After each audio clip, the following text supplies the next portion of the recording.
Welcome back to my YouTube channel. और आज हम फाइनेंशियल का एक पार्ट होता है जो कि बैलेंस शीट का पार्ट होता है, उसमें कैश फ्लो होता है। वो हम समझेंगे कि कैश फ्लो आखिर होता क्या है। कैश फ्लो का मतलब होता है कि एक निश्चित टाइम पीरियड, क्या हो सकता है, महीनों में भी हो सकता है, साल में भी हो सकता है, में कंपनी के अंदर या बिजनेस के अंदर पैसा आ रहा है और कितना पैसा जा रहा है। मतलब एक निश्चित टाइम पीरियड के अंदर कितना पैसा आ रहा है और कितना पैसा जा रहा है। कैश फ्लो दो प्रकार का होता है, एक तो होता है कैश इनफ्लो और एक होता है कैश आउटफ्लो। कैश इनफ्लो का मतलब होता है जैसे सैलरी, सेल्स से मिला पैसा, इन्वेस्टमेंट का प्रॉफिट वगैरह, जो कंपनी के पास पैसा आता है वो तो होता है कैश इनफ्लो। इनफ्लो यानी अंदर आना। एक होता है कैश आउटफ्लो, कंपनी से पैसा बाहर जाना। बाहर जाना कैसे? जैसे खर्चों के रूप में, जैसे घर का किराया है, बिजली का बिल है, रॉ मटेरियल का खर्चा है, ईएमआई है, वगैरह वगैरह। ओके।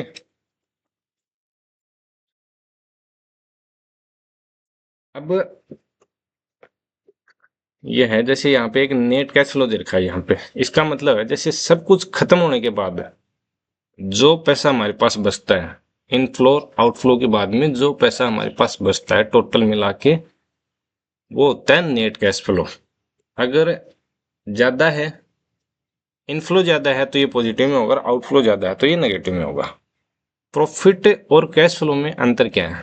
प्रॉफिट सिर्फ कागजों पे दिखता है। वो कैसे है? जैसे मान लो हमने 1 लाख का सामान उधारी पर बेचा, तो हमने सामान तो बेच दिया लेकिन उसका पेमेंट नहीं आया, है ना। लेकिन वो प्रॉफिट हमें दिखाना पड़ेगा। तो प्रॉफिट तो लिखेगा लेकिन वो पैसा एक्चुअल में हमारे हाथ में नहीं आया है। कैश फ्लो हमें बताता है क्या है? कैश फ्लो हमें ये बताता है कि असल में रोकड़ा, हार्ड कैश कितना है। अगर प्रॉफिट है लेकिन कैश फ्लो नहीं है तो बिजनेस ठप हो सकता है।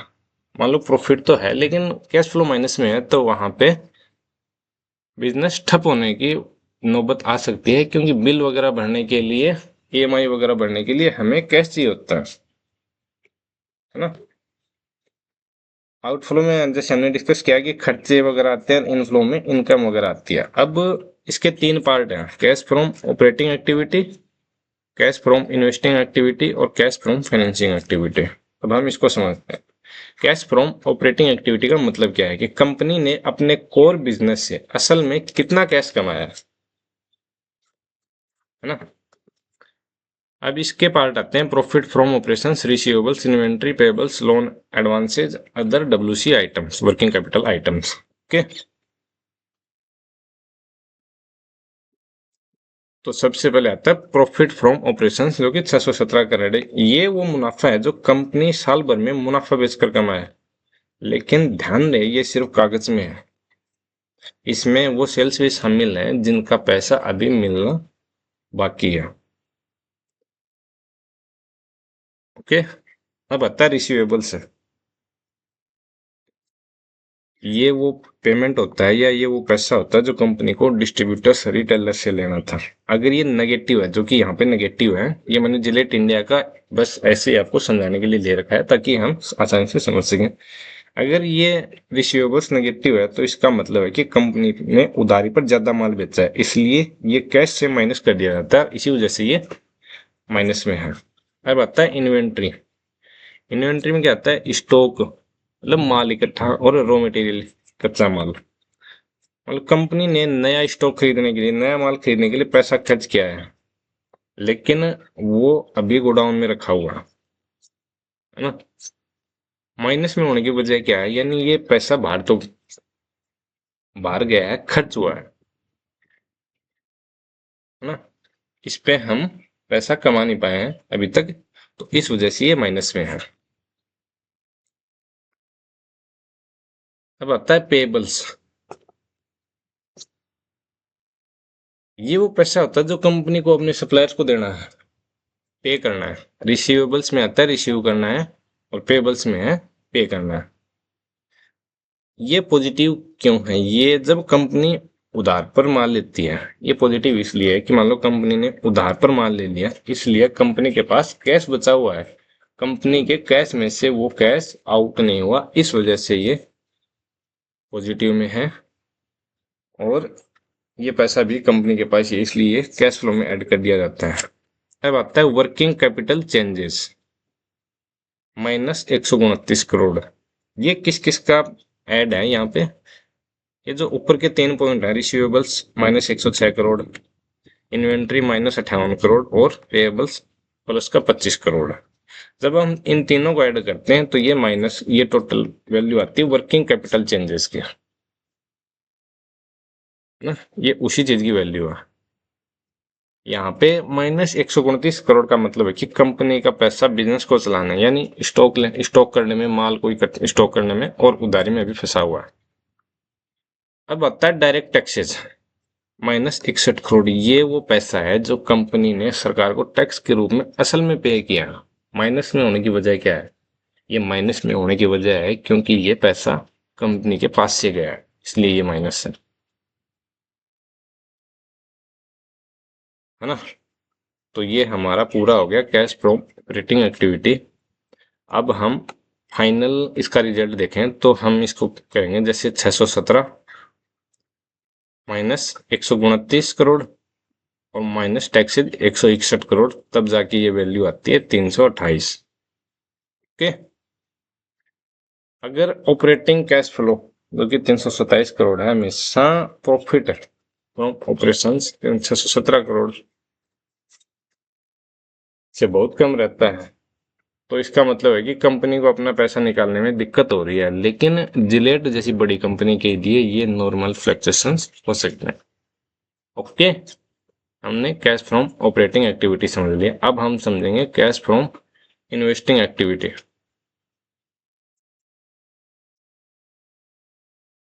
यहाँ पे ये है माइनस का 27 करोड़। ये सेक्शन जो कैश फ्रॉम इन्वेस्टिंग एक्टिविटी है, ये हमें बताता है कि कंपनी ने अपने एसेट्स, प्रॉपर्टी, मशीन्स में कितना निवेश किया है।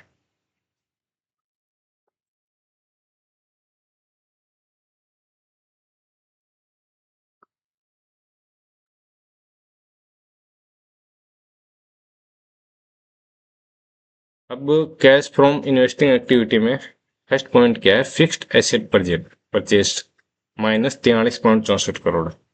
कंपनी ने नए प्लांट, मशीनरी या ऑफिस इक्विपमेंट खरीदने में 43.64 करोड़ का पैसा खर्च किया, क्योंकि ये पैसा जेब से लगा है, कंपनी की तरफ से लगा है, इस वजह से ये माइनस 43.64 करोड़ है, माइनस में, ये नेगेटिव है। अब आता है फिक्स्ड एसेट सोल्ड, जो कि 0.12 करोड़ मतलब 12 लाख। कंपनी ने कोई पुरानी मशीन या एसेट बेचा है, इसलिए ये 12 लाख रुपए कंपनी के पास आए हैं या अंदर आए हैं, इस वजह से ये पॉजिटिव है। इंटरेस्ट रिसीव्ड, कंपनी के पास जो एक्स्ट्रा कैश बैंक में था या इन्वेस्टमेंट के रूप में पड़ा था, उस पर कंपनी ने 18.12 करोड़ का इंटरेस्ट कमाया या कंपनी को उस पर ब्याज मिला है, ये कैश इनफ्लो है।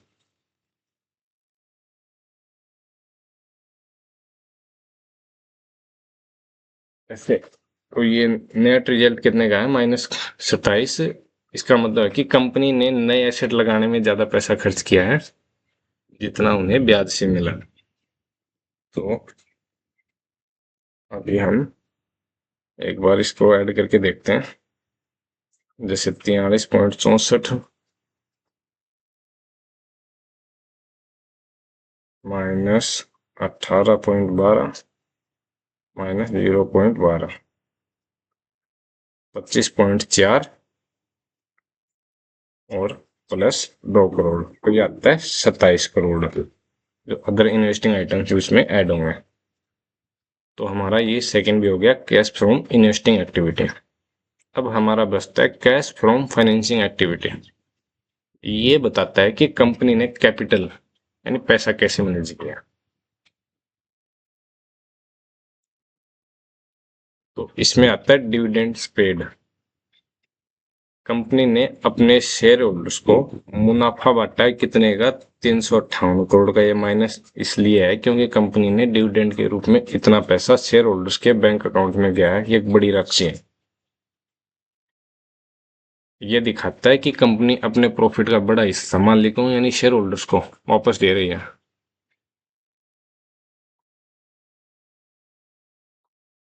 ओके,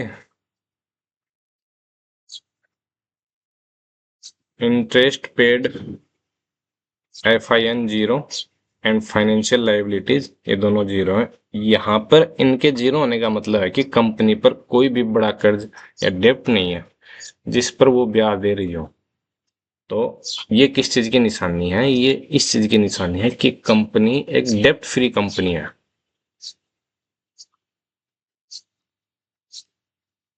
तो ये कंपनी कितना डेप्ट देती है ये यहाँ पे हम कैश फ्रॉम फाइनेंसिंग एक्टिविटी के माध्यम से भी हम देख सकते हैं।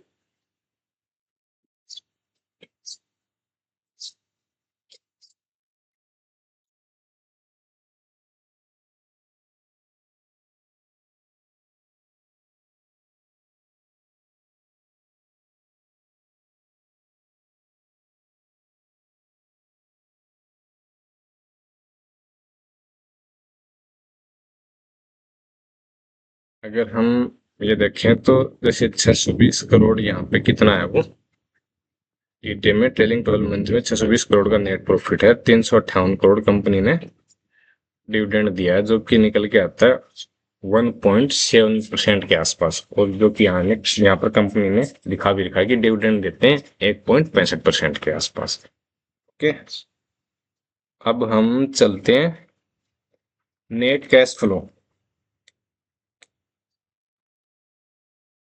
कितने का दे रखा है ये -58 करोड़ का। ये कहाँ से आया? जैसे एक तो ये cash from operating activity 328 crore plus cash from investing activity -27 crore और plus cash from financing activity. हम इन तीनों को टोटल करेंगे तो जो अमाउंट आता है वो यहाँ पे सम होके आ जाता है नेट कैश फ्लो। इसका मतलब है कि इस साल कंपनी की जेब से 58 करोड़ पैसे ज्यादा बाहर गए जितने अंदर आए। लेकिन घबराने की बात नहीं है क्योंकि ये नेगेटिव इसलिए है क्योंकि इन्होंने डिविडेंड में एक अच्छा खासा अमाउंट डिविडेंड के रूप में बांटा इन्होंने। ओके, तो इस वजह से ये यहाँ पे है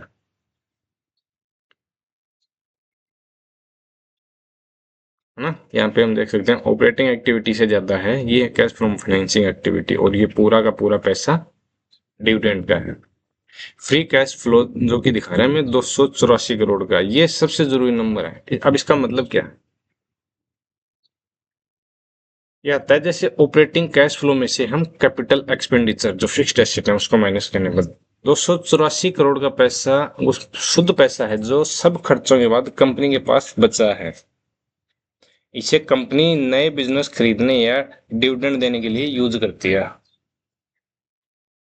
ओके, अब आता है CFO/OP जो यहाँ पे दे रखा है। यहाँ पे ये दे रखा है 81%, जो कि अगर हम 2014 से 2024 तक देखें तो ये 2018 में था 87%, 2019 में 73%, 2020 में 85%। बाकी एक भी साल ऐसे नहीं है जहां पर ये 100% से कम हो। इसका मतलब क्या है? इसका मतलब है कि ऑपरेटिंग प्रॉफिट का 81% हिस्सा 81% पार्ट असल कैश में बदल रहा है। ये जितना 100% के पास होता है ना, इतना करीब होता है उतना ही अच्छा माना जाता है क्योंकि इसका मतलब है कि सेल्स उधारी पर नहीं कैश में हो रही है।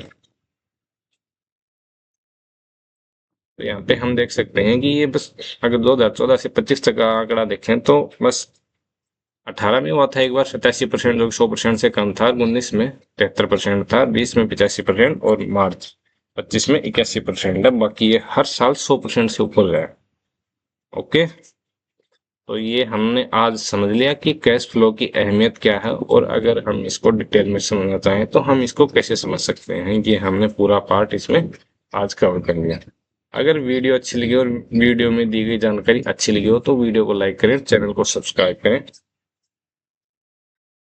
और अधिक से अधिक लोगों के साथ वीडियो को शेयर करें ताकि और भी लोग हमारे साथ मिलकर चीजों को अच्छे से सीख सकें। ठीक, फिर मिलते हैं किसी नए वीडियो के साथ, किसी नई जानकारी के साथ। तब तक के लिए जय हिंद, जय भारत।